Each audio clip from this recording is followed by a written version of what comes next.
Voilà, chers amis, bienvenue pour ce nouveau partage concernant l'évangile et cette fin des temps au nom de Yeshua. Seigneur, merci pour ton nom, merci pour ton amour, merci pour ton soutien. Tu nous aimes, Seigneur. Ton amour est immense. On a du mal à te saisir, mais nous voulons t'aimer, Seigneur, et être à ton service à chaque heure, à chaque instant, Seigneur. Merci encore, Papa, pour toutes choses. Amen. Voilà, donc j'ai à cœur de faire ce partage suite à un verset qui m'a frappé quand je lisais ce passage. Ça a pris un autre sens. C'est Genèse 11, juste le verset 1. On va développer ensuite après. Et le Seigneur, par sa grâce, m'a aidé à comprendre encore à nouveau certaines choses qui peut nous aider à comprendre la suite après le Covid-19, après le coronavirus. Qu'est-ce qui nous attend? Qu'est-ce qui se passe? À quoi devons-nous s'attendre? Quels sont les dangers? Quelles sont les subtilités à saisir et à discerner pour ne pas se laisser entraîner dans des pièges que le système antichrist est en train de mettre en place, voilà, autour de nous. Donc, Genèse, chapitre 11, c'est l'époque de l'après-déluge, donc la postérité de Noah, on voit que de Noé, et donc, il est dit, alors, toute la terre avait un même langage et une même parole.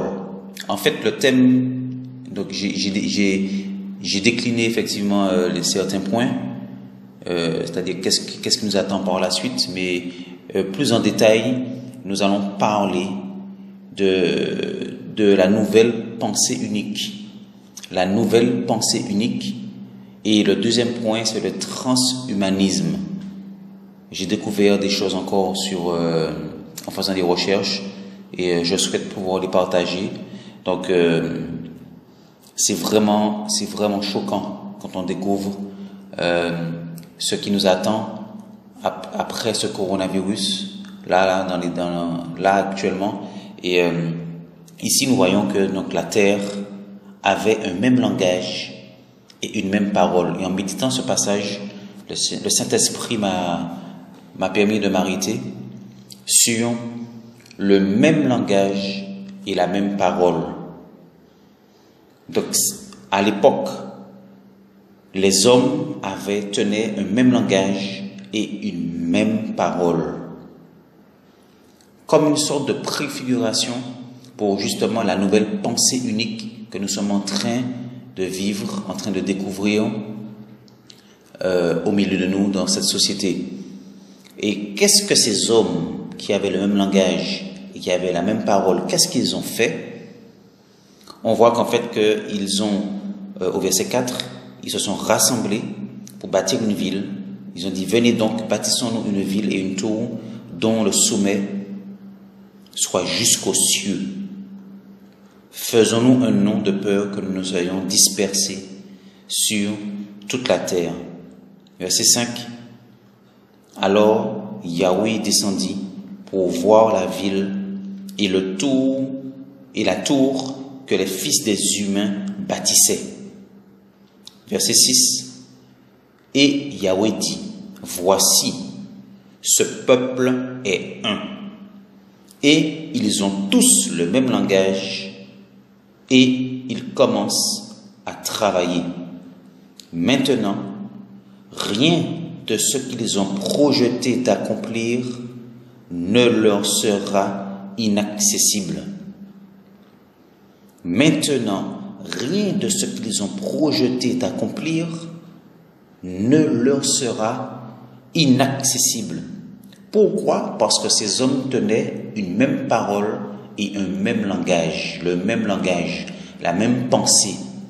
Donc, du fait qu'ils étaient rassemblés, ils se sont rassemblés pour travailler avec la même pensée, avec la même parole, le Seigneur dit que cette disposition de cœur, disposition d'esprit, cette mentalité, cette façon de voir les choses ne peut pas empêcher l'homme d'accomplir des choses grandes. Vous voyez? Et c'est lourd de sens. Et là, au verset 7, on connaît la suite. Le Seigneur va détruire, il va confondre les humains et la tour ne pourra pas être construite. Et petite parenthèse, par rapport à la tour de Babel inachevée, le symbole du Parlement européen, c'est une tour de Babel inachevée. Vous pouvez même le découvrir sur Wikipédia, sur Google. Vous tapez tour de Babel, Parlement européen, et vous tombez directement sur des images. C'est symbolique. Alors pourquoi le Parlement européen, pourquoi ce système politique a décidé de s'identifier à la tour de Babel? Posons-nous la question. Posons-nous la question. Or, je disais que là, nous allons traiter vraiment ce phénomène de la nouvelle pensée unique. Ça veut dire que le monde, le système actuel, que ce soit politique ou religieux, le système surtout qui nous gouverne, veut nous emmener, veut nous influencer à avoir cette seule pensée unique, à penser comme eux, ils pensent. Je regardais encore la fois dernière une émission et ils avaient invité un haut fonctionnaire, un homme politique, et qui expliquait qu'il avait été guéri du Covid-19, mais il avait été guéri mais par un autre moyen que le vaccin. Il avait obtenu une guérison par un autre moyen. Et en fait, les journalistes qui étaient sur le plateau, les invités aussi qui étaient là, se sont moqués pratiquement de cet homme. Pourquoi? Parce qu'il ne tenait pas le même langage que tout le monde, à savoir qu'il faut absolument recevoir la piqûre. Comme ce haut fonctionnaire, cet homme politique qui était, je dirais, qui travaillait aussi au Parlement, lui, il est sorti de tout cela, de ce système, il est sorti de tout ça, comme il ne tient pas le même discours, il ne va pas dans le même sens que tout le monde, tous les invités pratiquement se sont jetés sur lui. Il y en avait qui se moquaient, il y en avait qui étaient énervés, qui étaient fâchés parce qu'il ne tenait pas un discours pour favoriser la prise de la piqûre, la prise de la seringue. Vous voyez ce que je veux dire? Et c'est là que je me suis rendu compte, j'ai dit, mais en fait, donc cette nouvelle pensée unique veut pousser l'homme, tous les hommes, toutes les femmes, tous les enfants, les jeunes, à penser la même chose, à accepter la même chose, à se soumettre à la même chose, à dire oui en tout temps, en fait, et à suivre le mouvement du monde. Donc ça, c'est la nouvelle pensée unique, où les hommes sont pratiquement considérés, je dirais, vous m'excusez, mais comme des moutons. Voilà, on suit bêtement, sans discernement, sans analyse, sans conviction, sans respecter nos propres libertés, alors que Dieu, le Seigneur, a créé l'homme libre de ses choix. Le Seigneur n'a pas créé des robots, il n'a pas créé des cyborgs, des machines, il a créé des hommes avec un libre arbitre, capable de discerner entre le bien et le mal et de choisir, de faire un choix. Mais cette nouvelle pensée unique, justement, vient annihiler, vient abolir, vient transformer l'homme, justement, pour qu'on n'ait plus de discernement, qu'on n'ait plus de choix à faire et qu'on suive bêtement et qu'on suive directement et voilà, sans réfléchir ce que le monde nous dicte et ce que ceux qui nous gouvernent nous dictent. Alors oui, il faut être soumis aux autorités, oui, il faut respecter la police, oui, il faut respecter les maires, il faut respecter les présidents, il faut respecter les autorités, il n'y a aucun souci pour cela, il n'y a aucun souci. Maintenant, le Seigneur nous demande aussi que c'est sa loi, c'est sa parole que nous devons suivre. Alors, je referme la parenthèse. Donc, nous voyons ici que le verset 1 est une préfiguration, en fait. La terre avait un même langage et une même parole. Et le Seigneur déplorait cet état d'esprit, puisqu'il va dire au verset 7, je répète encore, non, au verset 6, voilà que Yahweh va descendre, il va dire maintenant qu'ils ont tous, voilà, verset 6, ce peuple est un, et ils ont tous le même langage. Ils commencent donc à travailler. Donc, ça veut dire aussi que dans cette nouvelle pensée unique, les hommes qui gouvernent, les hautes sphères, les oligarchies, ont compris que tant que cette nouvelle pensée unique n'est pas acceptée par la majorité de la population, par la majorité des habitants de la terre, ils ne pourront pas faire passer leurs lois, ils ne pourront pas faire passer leurs nouvelles inventions, ils ne pourront pas faire accepter à l'être humain toutes leurs inventions technologiques. Vous voyez? En fait, c'est ça. Donc, attention, bien-aimés, attention, frères et sœurs, à cette nouvelle pensée unique qu'on retrouve partout, des affiches publicitaires, dans les films, même dans les dessins animés. En fait, on veut nous faire accepter toutes sortes de choses. Les enfants sont bombardés maintenant avec des choses qui sont des choses qui sont malsaines. Voilà, la sorcellerie, le fait d'être puissant, de faire de la magie, de se transformer, d'obtenir en claquant des doigts ce qu'on veut. En fait, tout ça, c'est la nouvelle pensée unique, justement, qui est déjà même diffusée au travers des dessins animés, au travers des reportages pour les jeunes enfants. Donc, attention. Alors, ici, donc là, je vais clôturer cet aspect et nous allons parler du deuxième aspect. Donc, le transhumanisme. Ça, c'est quelque chose. Le transhumanisme. Moi, c'est un terme que je ne connaissais pas et c'est quand j'ai médité cette parole que le Seigneur m'a amené dans la méditation et dans la recherche à tomber sur cet aspect. Et qu'est-ce que j'ai été étonné. En fait, le transhumanisme, c'est quoi? Alors, donc je répète, la nouvelle pensée unique et le transhumanisme sont en quelque sorte les bébés. Je ne dis pas que ce sont les principaux ni les deux seuls, mais en tout cas, ce sont des bébés du Covid-19, du coronavirus. Ça peut choquer, mais vous allez vous en rendre compte. Donc, ce sont vraiment deux fruits, deux procédés, deux bébés de l'après-Covid. Vous voyez? Donc, en fait, qu'est-ce que le transhumanisme? Alors, vous pouvez même faire vos propres recherches. Et le transhumanisme, c'est une approche de l'homme qui va prôner, qui va utiliser des techniques, des sciences, des technologies afin d'améliorer les capacités physiques et mentales des êtres humains.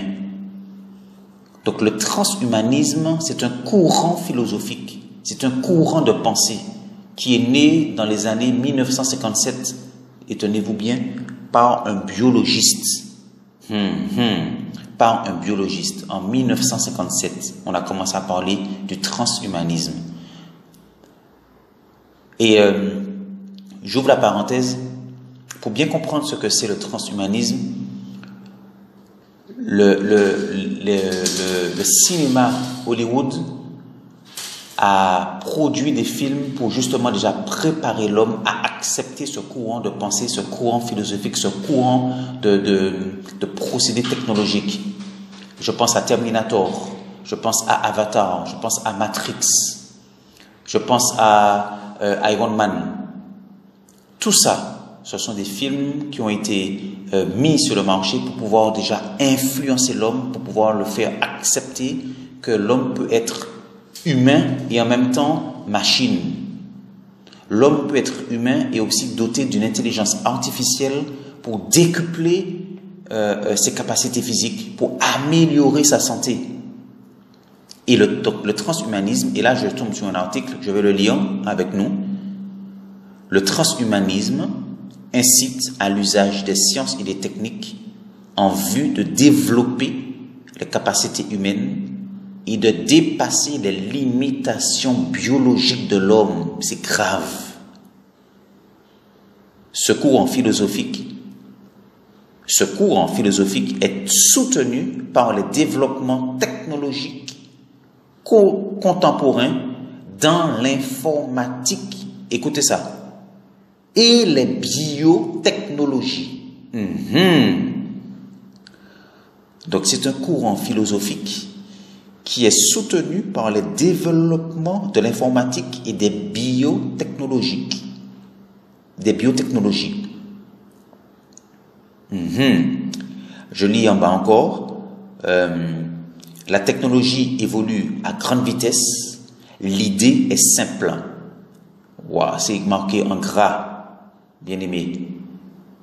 Écoutons ça, fusionner biologie et technologie. Fusionner biologie et technologie. Cela ne vous fait-il pas penser à BioNTech? BioNTech. Moi, quand j'ai entendu ce mot-là, la première fois par rapport à la piqûre, j'ai eu quelque chose, je dis, ce mot-là, il y a quelque chose derrière ça, je ne suis pas tranquille.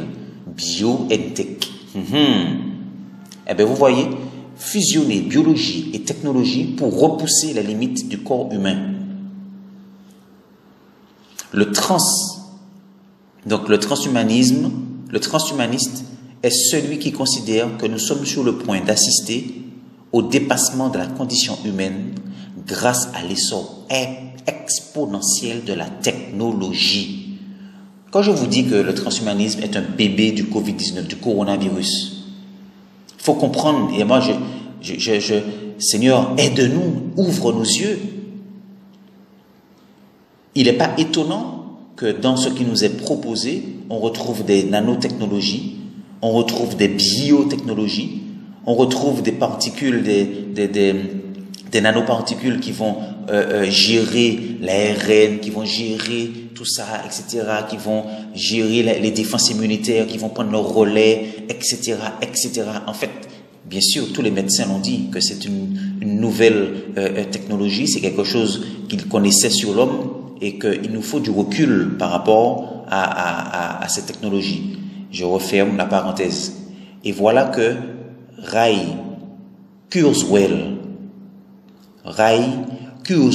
icône mondiale du transhumanisme et chef scientiste chez Google, annonce que nous sommes dans une nouvelle ère, nous sommes dans un nouveau monde et que c'est un monde avec un changement irréversible. Alors, dans l'article encore, il a dit, mais quelle opportunité, effectivement, quelle opportunité d'accepter justement le transhumanisme. Ben, c'est marqué augmenter la longévité du corps biologique. Ça veut dire quoi? Ça veut dire que ce transhumanisme va gérer justement nos problèmes de santé. Mieux, la structure du corps pourrait même servir de stockage de données. La structure du corps pourrait même servir de stockage de données. À titre d'exemple, Microsoft travaille actuellement avec l'Université de Washington sur un projet de stockage de données dans l'ADN. Et pense atteindre cet objectif d'ici une dizaine d'années. Bien aimé, c'est grave. Alors, l'article finit par l'implant. L'implant biométrique est d'ores et déjà une réalité. De nos jours, dans les capitales européennes, des implants partis voient le jour. Des soirées dans lesquelles vous pourrez vous faire poser des puces sous-cutanées dans la main. Quels sont les bénéfices? Ben, en théorie, plus besoin de carte de crédit, de carte de fidélité, de carte vitale. Tout ceci pourrait être stocké dans ce genre de puce. Et bien plus encore, concrètement, un simple survol de la main équipé de ce genre de puce permettrait, par exemple, d'ouvrir une porte sécurisée, de badger en montant dans le bus, de payer ses courses, d'obtenir des informations sur son état de santé. Voilà, bien-aimés, le courant de pensée, le transhumanisme, qui est un bébé, un des bébés produits par ce coronavirus, par ce Covid-19. Vous voyez? Et regardez bien, nous sommes habitués de plus en plus avec le paiement sans contact. Au départ, on pouvait ne pas être à l'aise avec le sans contact, en se disant « Oh, je vais oublier mon code bancaire, donc je refuse le sans contact, je vais taper mon code bancaire pour ne pas l'oublier. » Et puis, au fur et à mesure, vous allez à la boulangerie, vous allez faire de l'essence, vous allez faire vos courses, tout le temps, monsieur, madame, sans contact, monsieur, madame, sans contact, sans contact. En fait, ce mot-là revient tout le temps. Sans contact, sans contact, sans contact. Donc c'est comme quelque chose qui rentre là, dans la pensée. Au fur et à mesure pour nous habituer, justement, à accepter bientôt, les êtres humains sont prêts, ils vont accepter bientôt, cette puce dans la main, qui va contenir la carte vitale, qui va contenir les données bancaires, qui va contenir les informations. Et en fait, l'être humain va accepter facilement la marque. Et cette puce qui nous est dit en Apocalypse 13. Voilà. Donc, Apocalypse chapitre 13, à partir du verset 16. Et elle fait que tous, petits et grands, riches et pauvres, libres et esclaves, ils soient donnés une marque sur leur main droite ou sur leur front. Voilà, c'est prévu. Donc, tout ça, suite au Covid-19, il a fallu bien entendu ce chaos, déclencher ce chaos avec la peur et l'angoisse pour pouvoir justement préparer l'homme, pour pouvoir faire passer ces lois, passer ces principes-là pour que l'homme accepte au fur et à mesure tous ces courants de pensée. Donc, bien-aimés, je voulais juste nous alerter, nous exhorter encore, nous encourager à lever la tête, à garder les yeux fixés sur Jésus, sur Yeshua HaMashiach. Voilà. Parce que nous voyons que les choses sont déjà prédites depuis la Genèse. La terre avait un même langage et une même parole. Et je pense que les autorités, les gens de ce monde ont bien compris ces principes. Donc, ne nous laissons pas manipuler. Voilà. Donc, attention au transhumanisme. Cette philosophie-là, ces procédés technologiques qui veulent maintenant faire de l'homme un homme, mais en même temps une petite machine. Vous voyez, les deux. L'homme et une petite machine en même temps. Donc, voilà. Donc, je voulais vraiment nous encourager et je vous dis à bientôt et que le Seigneur vous garde, que le Seigneur vous bénisse au nom puissant de Yeshua. Au revoir.